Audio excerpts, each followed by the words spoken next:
Some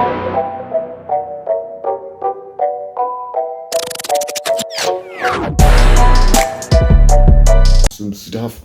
Hey guys, here I am, Full Metal Robert, back here again, talking about what we love, the combat sports, baby.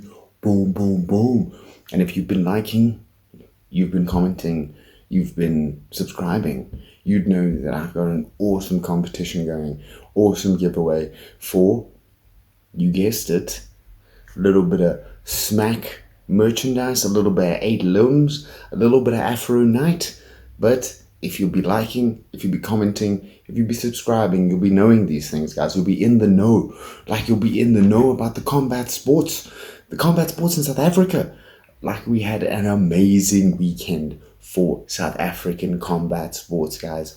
Wow, wow, wow. You know me, I just gotta say things over and over again. Wow. What happened this weekend, maybe it was overshadowed a little bit by a little bit of a kerfuffle, as we can call it, in the UFC at UFC 296. I think everybody's talking about it, so I might as well just jump in. It's a month away from this fight that is the biggest thing in South African mixed martial arts history. Having our first fighter fight for a title in the UFC, in the form of Still Knox Dricus du Plessis, and I think it's amazing, guys. What I don't think is amazing is like the level of trash talk that has been going on. Everybody's been saying it. I think I love trash talk. I love trash talk. I love some good trash talk. Talk about how guys be adjusting ball boxes. It's all good fun. It's all in the nature of the game. But once we get to places of domestic abuse and violence and stuff like that, in South Africa, we've got some of the highest numbers of domestic abuse and violence and gender-based violence and violence against children, against women, and any talk about people's families and domestic abuse is always a step too far, guys. It's always a step too far. I mean, we've had some comments. I put out a video about Colby. We've had some comments. Thank you, Kelvin. Thank you, Kelvin, for commenting. I agree with the comment. And guys, I love comments, by the way. I agree with his comment. 80%. Yeah, it is. It is like that. You got to promote. You got to make sure the show sells. But to what extent? To what point? I love trash talk. I love talking about people's styles. I love talking about, yeah, man, what you put out on social media is, hey, you're going to get some if you put something out on social media. I can tell you that much. But other than that, guys, if we're talking about mental health, if we're talking about people's situations in their home life, I think that's always a step too far. So I hope that it doesn't taint what could be so historic for our country. The fight that happened, guys, we Dana White, Dana, what are you doing? You said it yourself, you're an idiot for putting those two guys together. You saw the heat that was coming off of them at the face-off. And then you sit them like two centimeters away from each other. Of course they're going to fight. Of course it's going to go down. I'm just happy nobody got hurt. And I'm happy that nothing big's going to come out of this, because it overshadows the whole thing. It overshadows how well Leon Edward performed. It overshadows how amazing Josh Emmett and Cody Garbarette, baby. No love, baby. No love. No love. You can see back in the Dillashank days, and Cody and who's a Dominic Cruz, man. You. I was a huge fan of Cody No Love. Cody No Love. I've got a lot of love, Cody No Love. And to see him do that knockout, man. It was amazing. And then Emmett's knockout. Yeah, Bryce Mitchell. What a class act. Bryce Mitchell just saying, like, thank you to Josh Emmett for not giving those extra punches. And with a knockout like that, you don't need to. Wow. Chiwos. And that's what I'm talking about, guys. We here for combat sports. We here for combat sports, and we are here to be entertained by these amazing athletes and what these guys are doing. It's really beautiful. And I just hope, like with Khabib and Connor, it got to a point where it was dark, guys. It was so dark. And it was brilliant for the fight game and him jumping over the cage. Hey, it just overshadowed everything good that came of it. So let's hope that it does this kerfuffle, little skirmish, whatever, just adds to the vibe and doesn't take away from what is hugely historic for South African MMA. Yeah, guys, but as we get into it, that UFC 296 was insane. But what is going to be more insane is apparently what is happening at UFC 200. Bo Nickel opening. We might have a fight between Zhang Wei and Grosso. It's going to be insane next year. Guys, I don't wish time away. Time is the most beautiful thing. Time with loved ones, especially in the festive season. Much love to everybody celebrating. Much love to everybody. Whether it's been a hard year, good year, whatever. Hey man, you got through it. You did your thing, and it's all good. So I don't wish time away, but next year's MMA is going to be so hot, guys. But before I go into that, we still got stuff coming up this year for our boxing fans. Redemption. What was it called? Retribution Day. I think it's Day of Reckoning. The Day of Reckoning, guys. Day of Reckoning, December 23rd. It is Wilder, Parker, Joshua, Wallen, and it's Joshua fighting Wallen, and it is Wilder fighting Park. That it sounded like I was saying people's names, but for the people that don't know, these are the heavyweights of the boxing situation, the most dangerous men in the world back in the DZ, then MMA, Muay Thai, and kickboxing became situations, you know what I'm saying? So, for the boxing fans, hey man, I love my boxing. I love boxing. I'm a huge fan of Wilder. I'm a huge fan of his touch of death. And his fights between him and Tyson Fury were insane. So anybody that loves combat sports will love these fights. And then Joshua.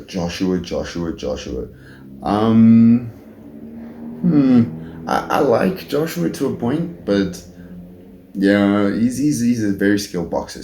So taking nothing away from Joshua, I'm gonna go Joshua and Wilder, and then I want to see them duke it out because I've been speaking to people about that fight. It's been announced. I will be posting some predictions, but I think it's gonna be a hot one. Let's not get ahead of ourselves, and this is gonna be a hot one. 23rd of December. It's going to be insane. But before the 23rd of December, we have one Friday Fights 46, baby. Ta One Chai versus Superman for the featherweight Muay Thai world title on the 22nd of December. That is Friday. This Friday, guys. If you didn't know, One Championship does these Friday fights, and they are hot. It is mostly Muay Thai. It is mostly kickboxing. It is insane. Friday fights. If you're looking for a fix, guys, it is combat sports fix. Up there, hardcore. Up.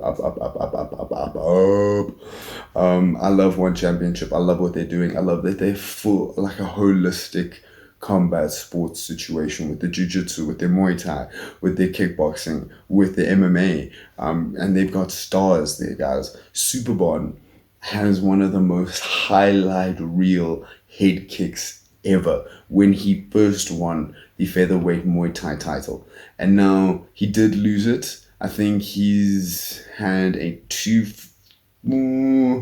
don't know if this is the second time him and Tang Wanchi are fighting, but I know he had the title and he lost it, and then he lost again, and now he's won. So Superbon, I'm a very big fan of Superbon. Tanwan Chai is the champion. But I'm feeling a Superbon super kick, baby. I'm feeling Superbon.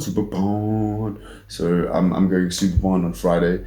But guys, don't sleep on one championship, because you can't sleep on one championship. Because if you're a South African MMA fan, you know BK Little Giant is fighting on the 28th of January. One champion, one championship, 165. BK versus Yamakaita. Yamakaita. And Yamakaita. Yeah, Yamakaita. BK versus Yamakaita, strawweight. If you don't know, if you haven't been following BK, what are you doing? BK was he was going for a pole position, number one contender for the strawweight title in one championship. Unfortunately, he did lose in the number one contender fight against Monkey King. I can't remember his name. It'll pop up here somewhere. Monkey King. It was a good fight. Yeah, man. I love BK. I want to see him hold the title, hold the first title, from one championship for South African, and then we will almost have every title from every major promotion, starting with obviously Trickus, then BK, and then Indebele and Corsi. Amazing stuff from Brave Championship. Yeah, guys, so you gotta keep watching here. You gotta keep watching, you gotta keep liking, you gotta keep subscribing, because people are doing amazing things. BK Little Giant, yo, I can't wait for that fight. That is going to be insane. He's always electrifying. He's always jumping up in the air, doing spin kicks, and then his ground game is insane. If you didn't know, he is a South African national wrestler. So I mean, I think he's competed at the highest level, and it is just amazing to see him continue in MMA to compete at the highest levels. It is just so insane, guys. But what are we going to see on January 20th? We're going to see Sean Strickland versus Dricus du Plessis. That's going to be insane. It's going to be fire, guys. It's going to be so much fire. But then we welcome someone,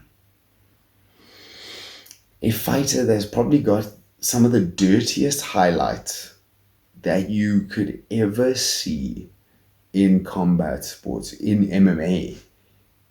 MVP, Michael Venom Page, is fighting Kevin Holland. Oh my word, guys. I don't know if kids are watching this, but yo, gee whiz, guys. I want to swear like bad, like just yo. But this fight is going to be insane. I love MVP. I love Tom Holland. No, I don't love Tom Holland. No, not a fan. Kevin, Black Superman. I love Big Mouth Kevin Holland. Gee whiz, what a fight to welcome Michael Venom Page to the UFC. It is going to be insane.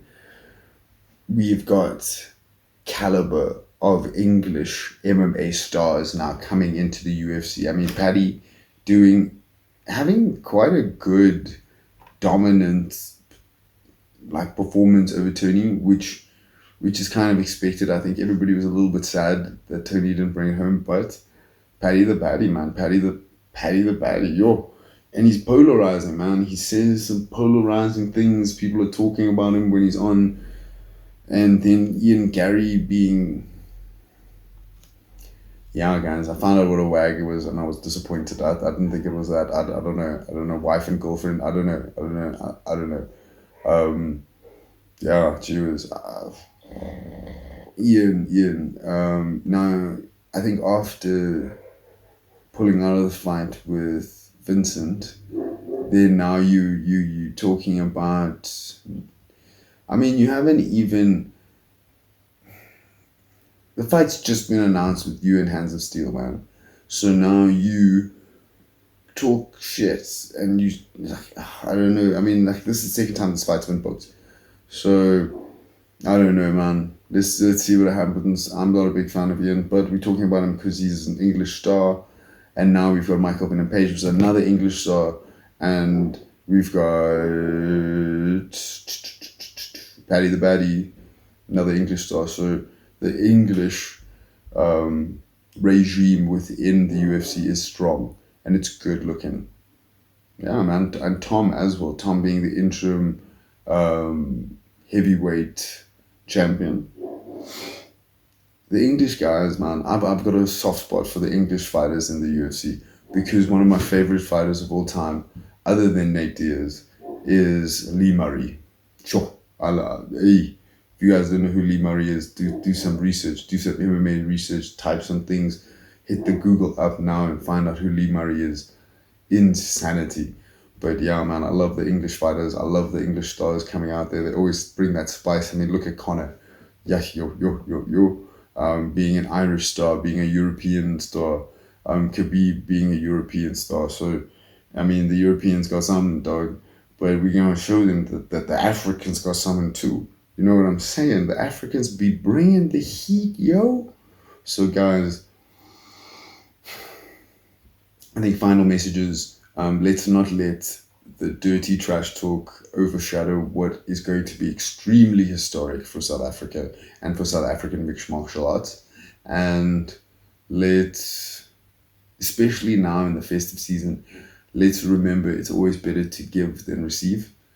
And time with your loved ones is special. So don't waste it. Unless you're watching my podcast. Always make time to watch my podcast. Thank you guys. Much love.